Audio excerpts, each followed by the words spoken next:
Bon, bah on continue. Hein, donc je vous rappelle pour information qu'à partir de 23 h, enfin, si bien sûr le match est déjà terminé, j'espère en tout cas que le match va se terminer parce que je vais vous dire une chose, I am little tired, enfin merde, voilà, je suis fatigué. Donc j'espère en tout cas que ça va. En tout cas, salut tout le monde, salut les amis, j'espère que vous allez bien.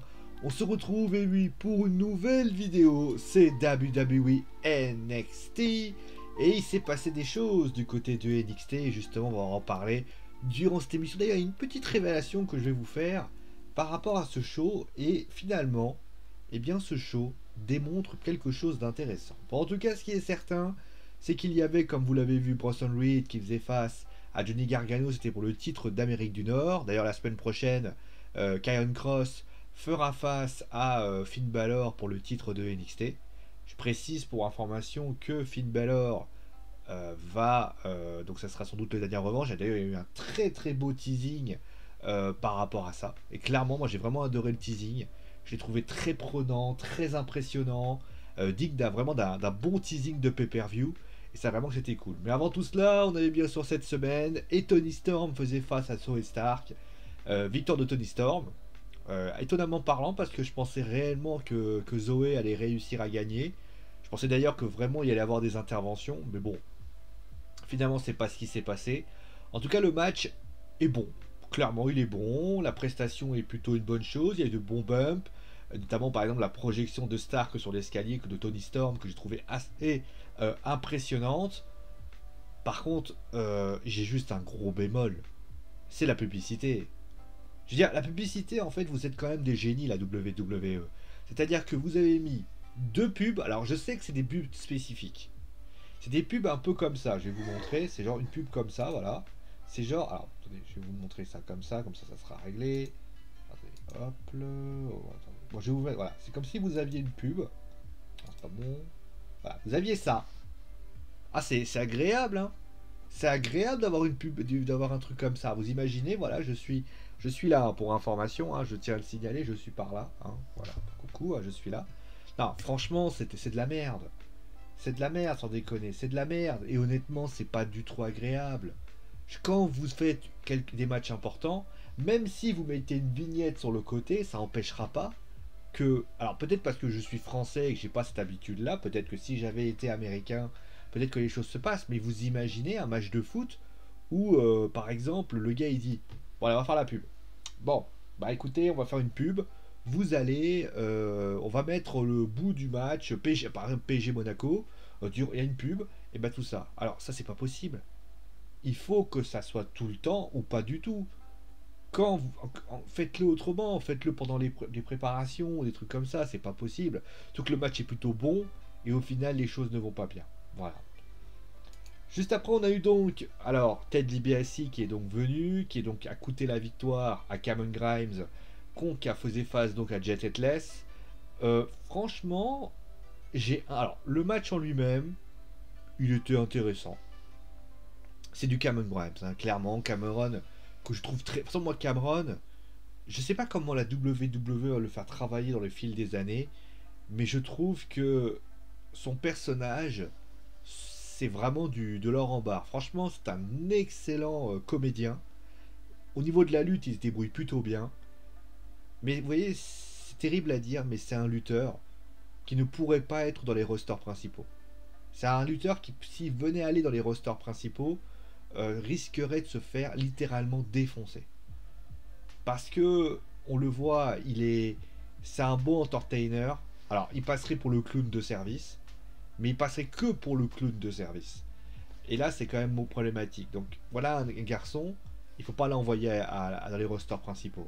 Je pense que si tu l'emmènes, il risque de se griller tout seul. Malgré tout, le match voilà, c'est pour avancer la rivalité. C'était pas un match de fou, hein, clairement. L'intervention de Ted DiBiase, j'ai un bémol. C'est que si tu veux faire une intervention, évite de le. Alors l'idée de faire venir sa voiture, euh, ça me dérange pas. Parce que ça fait. Mais en fait, moi, ce que j'aurais fait, c'est que je l'aurais finalement montré encore plus. Cameron qui voit justement la personne apparaître, et tu vois concrètement une voiture, et là tu te dis, Cameron, on aurait pu imaginer un Cameron qui, par exemple, court vers cette voiture en essayant de confronter. Et là, à ce moment-là, Ted DiBiase ne serait pas là. Ça aurait pu être un gros troll, clairement. Mais au lieu de ça, c'est pas du tout ce qui s'est passé. D'ailleurs, juste avant, il vient en limousine. Je pense que l'idée de la WWE, c'est que Cameron récupère au fur et à mesure l'espèce de gimmick de Ted DiBiase. Est-ce que c'est le cas? Est-ce que c'est pas le cas? En tout cas, la semaine prochaine, d'ailleurs, ils auront une discussion les deux. Mais en tout cas, voilà. Mais moi, j'espère en tout cas. Voilà. Mais ce qui me gêne dans ce qui s'est passé, c'est surtout le fait qu'on t'ait teasé le fait que Ted DiBiase serait là. Garde ça secret et fais en sorte que ça se passe bien. Pour ce qui agit ensuite de la suite, Alexander Wolf faisait face à Killian Dane. Alors, le match était très court. Le but était clairement de dégager Alexander Wolf d'Imperium. Moi, si dans l'idée que Imperium éjecte Alexander Wolf, je trouve ça normal. Pour moi, il y avait quand même pas mal de signes avant-coureurs qui indiquaient quand même que Wolf allait se faire dégager par, par finalement les deux, Marcel Bartel et Fabian Heitner, si je me souviens bien. Donc concrètement, les deux allaient sans doute dégager Alexander Wolf. Mais moi, ce que j'aurais trouvé ça un peu crétin, c'est comment les choses ont été mises en place. C'est-à-dire que tu as, à un moment donné, alors j'ai plus lequel c'était, je crois que c'est Marcel Bartel, qui donne la chaise à Alexander Wolf. À ce moment-là, il y a deux solutions. Soit il l'utilise, soit il ne l'utilise pas. Mais il fait pas mine de l'utiliser. Parce que moi, je suis désolé. La manière dont il l'utilise, mais j'ai envie de te dire, Killian Dane, mais il avait un temps fou pour le faire. C'est-à-dire qu'on lui donne la chaise, on lui donne la chaise, et à ce moment-là, il récupère la chaise. Enfin, il hésite au début. Donc ça, c'est plutôt bien. Mais ce qu'il aurait dû... Et là, il court comme ça, en fait. Mais j'ai envie de te dire, tu cours comme ça, moi je te vois direct. Non, ce qu'il aurait dû faire, c'est soit tu jettes la chaise en disant non, non, non, non, non, ou soit tu prends la chaise, tu dégages l'arbitre, tu prends la chaise et tu veux frapper. Voilà, soit tu fais l'un, soit tu fais l'autre. Mais tu fais pas entre les deux. Parce que là, clairement, entre les deux, c'était à chier. Voilà. Ensuite, pour ce qui s'agit de El Legado del Fantasma, qui faisait face à Timothy Thatcher, c'était plutôt... Alors, il y a eu deux versions. La première partie était, comme qui dirait, très classique tag team, où tu as vu notamment une domination de Tommaso et de Timothy. Et après, on a eu les Legado del Fantasma qui ont repris le dessus.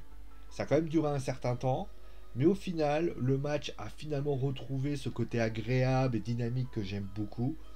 Pour moi, l'intervention des Young Grizzled Veterans, c'est pour continuer la rivalité. Je pense que c'est aussi pour avoir un duel de bourrin. Je pense que de toute façon, les Legado del Fantasma veulent aller du côté des MSK. Bah, concrètement, c'est ce qui va se passer. Ils vont se diriger vers les MSK. On a vu ce qui s'était passé la dernière fois. Ce sont des matchs extraordinaires. Et on va pas s'en plaindre. Voilà. Juste après cela, nous avons eu donc... Eh bien... Ah bah non, justement, je vais pas en parler. Justement, on va revoir lui juste après. Il y a eu deux matchs qui ont été proposés. C'est donc Sarey qui faisait face à Alia. Et les Hit Row qui faisaient face... Alors, j'ai pas leur nom, hein, je les ai appelés les jobbers. Pour Sarey, c'est de l'apprentissage. C'est de l'apprentissage, elle est là pour apprendre.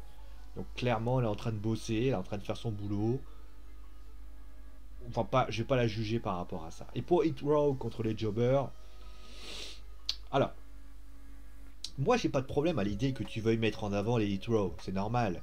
Ensuite, surtout que la musique des Hit Row, je la trouve très sympa. Je sais pas, je vais vous la donner, comme ça va être assez clair. Voilà. Prenez la musique des Hit Row, voilà, ils sont là. Voilà, c'est ça. Vous voyez, c'est quand même pas mal. Ça reste sympa, honnêtement, quand tu l'écoutes. Franchement, les Hit Row, c'est agréable, c'est sympa. Franchement, voilà, c'est quand même très sympathique. Fait un peu penser à, voilà, à GTA San Andreas, etc. Un peu à la Carl Johnson, un peu à à la Big Smoke, etc. Enfin, même si c'était plutôt invendu, désolé pour le spoil. Mais concrètement, les Groove Street, les Vagos, etc., c'est quand même pas mal. Mais pourquoi le match était si long? Tu fais un match, tu fais 2 minutes et on n'en parle plus. Fais pas un match de 5 minutes où on s'ennuie ferme. C'est quand même dommage. Moi en tout cas, j'ai pas trouvé que c'était extrêmement judicieux de le faire. Voilà. Ensuite, pour ce qui s'agit du main event, donc c'était Johnny Gargano qui faisait face à Bronson Reed. C'était pour le match en cage, donc pour le titre d'Amérique du Nord, North American Championship. Bah après, mon seul bémol, voilà, on a retrouvé.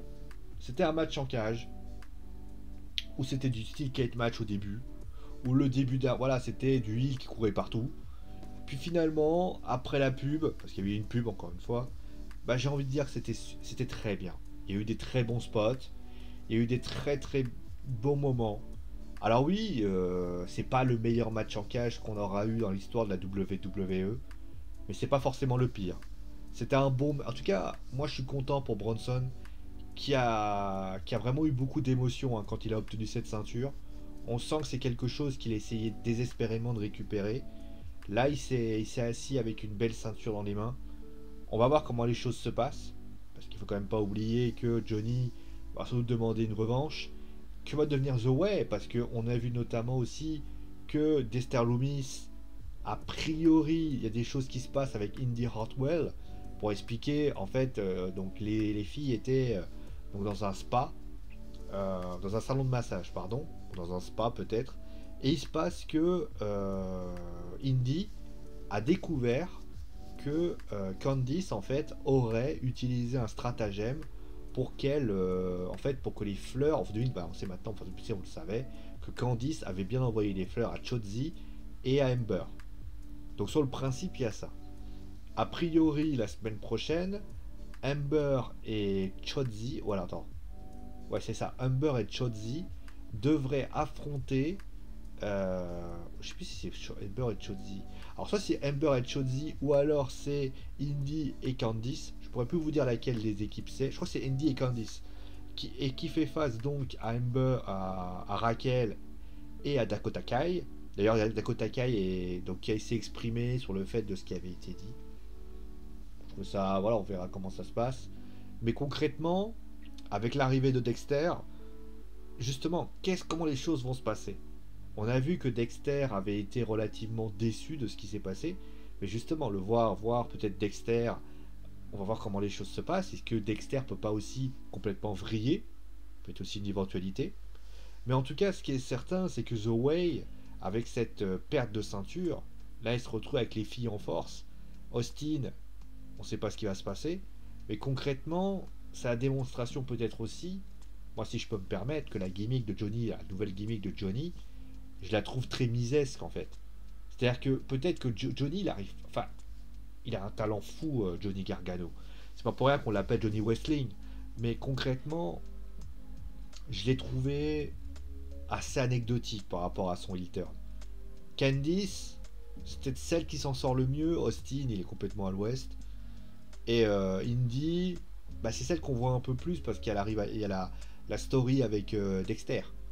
Mais concrètement, voilà, moi je suis, comme qui dirait, assez dubitatif. Bon, finalement, qu'est-ce qu'on peut dire? Alors, le bilan, qu'est-ce que j'aurais à dire? Alors, il y a deux façons de voir le show concrètement. De toute façon, il y a deux interprétations pour le show.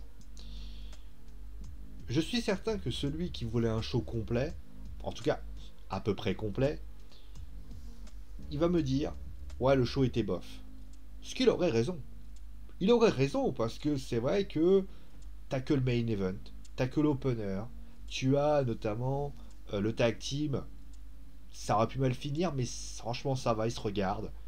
Mais sinon, le match avec Jake Atlas, pas terrible. Sarray, c'est pas terrible. Euh, les Hit Row, c'est pas oufissime non plus. Il y avait quand même pas quelque chose à se mettre sous la dent. Mais le truc, c'est que, ben, en fait, quand tu fais la vision, quand tu prends du recul par rapport à ces matchs, quand tu prends du recul par rapport à cette rivalité, tu te rends compte de quoi? L'idée des officiels de NXT n'était pas du tout de mettre en avant tout le show. L'idée était surtout de mettre en avant des matchs. Aujourd'hui, donc, on va compter. Donc, 1, 2, 3, 4, 5, 6 et 7 matchs qui ont été proposés. On a 3 matchs, deux très bons matchs, un match intéressant à regarder, et au final, les autres qui ont juste un besoin de build-up. On est tous d'accord qu'Alexander Wolf contre Killian Dane, ça n'avait pas un but à faire du talent. L'objectif était surtout de faire exploser Imperium. L'idée de voir Elite Raw contre les Jobbers était surtout un but, c'était surtout de mettre en avant les Elite Raw. Et, je parle bien sûr du reste, Jake Atlas contre Cameron Grimes, de débuter quelque chose entre Ted DiBiase, enfin, de faire une confrontation entre Ted DiBiase et Cameron. La réalité, c'est que si vous prenez chaque pas à pas et vous vous demandez est-ce une mission réussie, la réponse est oui. Alors je sais ce que vous vous dites. Oui, mais à la WWE, quand tu critiques WWE Raw, quand les mecs s'affrontent, par exemple, entre Angel Garza et Drew Gulak, t'es le premier à critiquer par rapport à ça, sur le fait que, voilà, il n'y a pas de saveur, il n'y a pas de ci, il n'y a pas de ça. Moi, je vais être très honnête avec vous, parce que je suis quelqu'un de très honnête. En fait, la différence entre NXT et bien évidemment WWE Raw, c'est que c'est sur un point très précis.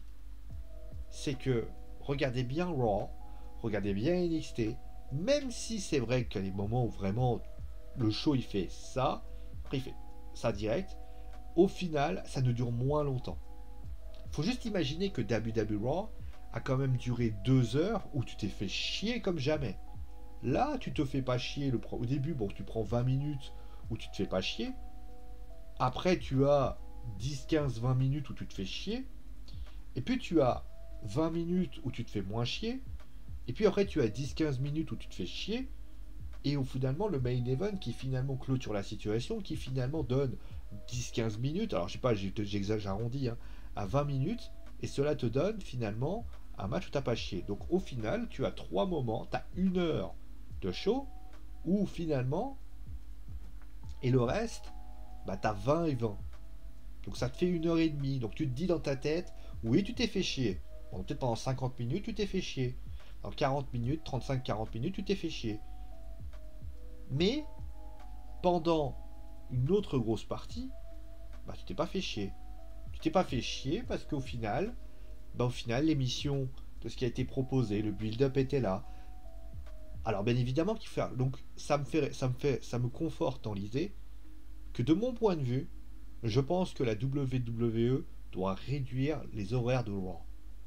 Je pense que si tu réduis Raw, alors tu vas me dire oui mais attention, il y a quand même que 30 minutes d'écart entre Raw et NXT.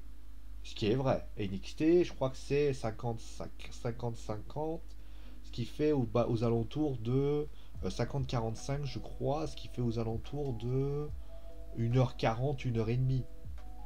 On va me dire 1h30, c'est pas. Oui, mais 1h30, le différence entre. Mais 2 heures, c'est long. 2 heures, c'est très long. Et je pense que la WWE a du mal à gérer ces grands temps faibles. Parce que regardez, là, le show était bien. Et par rapport à ça. Donc, c'est la réalité par rapport à ça. D'ailleurs, je ferai sans doute une vidéo d'ailleurs pour vous expliquer pourquoi j'ai vous une haine en ce moment du côté de WWE Raw. Parce que je pense qu'il y a beaucoup de choses à dire et comment on peut relancer le show. Je reviendrai bien sûr, bien évidemment. Bon voilà, bon show en tout cas. Enfin, show pour moi qui a répondu à ses objectifs. Et c'est tout ce qui compte. Allez, merci à tous sur porter l'émission. Portez-vous bien en tout cas.